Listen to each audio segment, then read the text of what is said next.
ಮಹಾರಾಷ್ಟ್ರದ ರಾಜಧಾನಿ ಮುಂಬೈನಲ್ಲೂ ಕೂಡ ಧಾರಾಕಾರ ಮಳೆಯಾಗ್ತಾ ಇದೆ. ಮಳೆಯ ಪರಿಣಾಮ ಮುಂಬೈ ನಗರದಲ್ಲಿ ಜನಜೀವನ ಅಸ್ತವ್ಯಸ್ತವಾಗಿದೆ. ಮುಂಬೈನ ಹಲವು ಭಾಗಗಳಲ್ಲಿ ಜನರಿಗೆ ಸಂಕಟ ಎದುರಾಗಿದೆ. ರಸ್ತೆಯಲ್ಲಿ ನೀರು ನಿಂತ ಪರಿಣಾಮ ವಾಹನ ಸಂಚಾರಕ್ಕೆ ಸಮಸ್ಯೆಯಾಗಿದೆ. ಮುಂಬೈನಲ್ಲಿ ಸಾಮಾನ್ಯ ಜನ ಓಡಾಡೋದಕ್ಕೆ ಬಳಸೋದು ಲೋಕಲ್ ಟ್ರೈನ್ಗಳನ್ನು. ಲೋಕಲ್ ಟ್ರೈನ್ಗಳ ಸಂಚಾರವೂ ಕೂಡ ಕೆಲ ಟ್ರೈನ್ಗಳ ಸಂಚಾರ ಸ್ಥಗಿತ ಆಗಿದೆ. ಶಾಲೆ ಕಾಲೇಜುಗಳಿಗೆ ರಜೆ ಘೋಷಣೆ ಮಾಡಿದೆ ಸರ್ಕಾರ. ಇನ್ನು ಈ ಕಡೆ ರಾಯಗಢ ಕೋಟೆ ನೋಡೋದಕ್ಕೆ ಹೋದವರಿಗೂ ಕೂಡ ಸಂಕಟ ಎದುರಾಗಿದೆ. ಕೋಟೆ ನೋಡೋದಕ್ಕೆ ಬಂದಂಥ ಪ್ರವಾಸಿಗರು ಜಲ ದಿಗ್ಬಂಧನದಲ್ಲಿ ಸಿಲುಕಿದ್ದಾರೆ. ಸುಮಾರು 30ಕ್ಕೂ ಹೆಚ್ಚು ಪ್ರವಾಸಿಗರು ಅತಂತ್ರ ಸ್ಥಿತಿಯಲ್ಲಿದ್ದರೂ ಅವರನ್ನು ರಕ್ಷಣೆ ಮಾಡಲಾಗಿದೆ. ರಾಯಗಢ ಕೋಟೆ ಏನಿದೆ ಅದು ಶಿವಾಜಿಯ ಸಮಾಧಿ ಇರುವಂಥ ಜಾಗ. ಆ ಕೋಟೆ ನೋಡೋದಕ್ಕೆ ಹೋದಂಥ ಪ್ರವಾಸಿಗರು ಕೂಡ ಅಲ್ಲಿ ಸಂಕಷ್ಟಕ್ಕೆ ಸಿಲುಕಿದ್ರು. ನೋಡ್ತಾ ಇದ್ರಿ ದೃಶ್ಯಗಳಲ್ಲಿ ಅವರನ್ನ ರಕ್ಷಣೆ ಮಾಡಲಾಗಿದೆ. 30ಕ್ಕೂ ಹೆಚ್ಚು ಪ್ರವಾಸಿಗರನ್ನ ರಕ್ಷಿಸಲಾಗಿದೆ.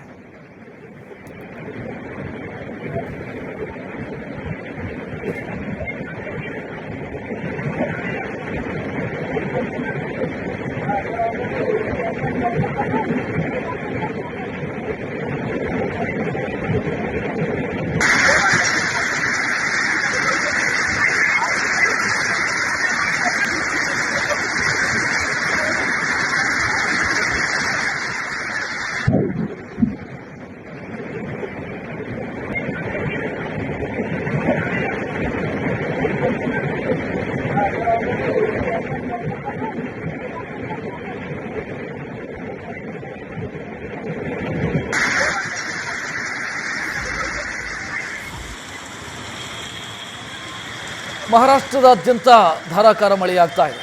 ಅಂದರೆ ಮಹಾರಾಷ್ಟ್ರದ ಕೆಲ ಏರಿಯಾಗಳಲ್ಲಿ ಮಳೆಯಾಗ್ತಾ ಇದೆ. ಪ್ರಮುಖವಾಗಿ ವಾಣಿಜ್ಯ ನಗರಿ ಮುಂಬೈ, ಅಂದರೆ ಮಹಾರಾಷ್ಟ್ರದ ರಾಜಧಾನಿ ಮುಂಬೈನಲ್ಲೂ ಕೂಡ ಧಾರಾಕಾರ ಮಳೆಯಾಗಿದೆ.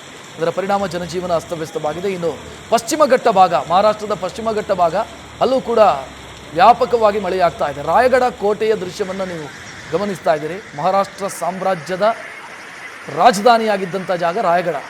ಆ ರಾಯಗಢದ ಕೋಟೆಯ ದೃಶ್ಯವನ್ನು ನೋಡ್ತಾ ಇದ್ದೀರಿ. ಪ್ರವಾಸಿಗರು ದೊಡ್ಡ ಸಂಖ್ಯೆಯಲ್ಲಿ ಬರ್ತಾರೆ ಇಲ್ಲಿಗೆ.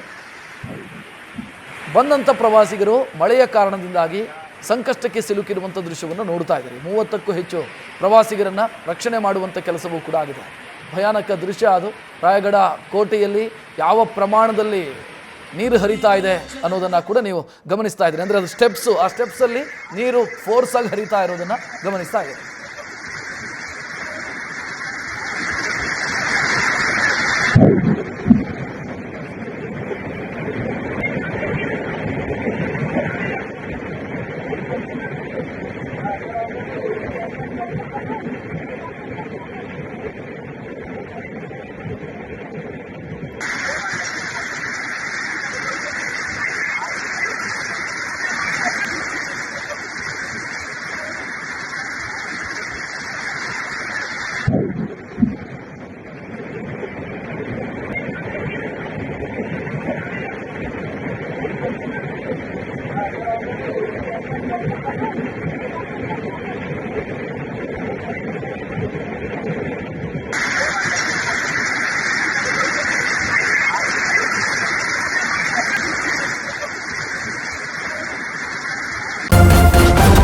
ನ್ಯೂಸ್ ಫಸ್ಟ್, ನಿರ್ಭೀತಿಯಿಂದ ನಿಮ್ಮ ಪರವಾಗಿ.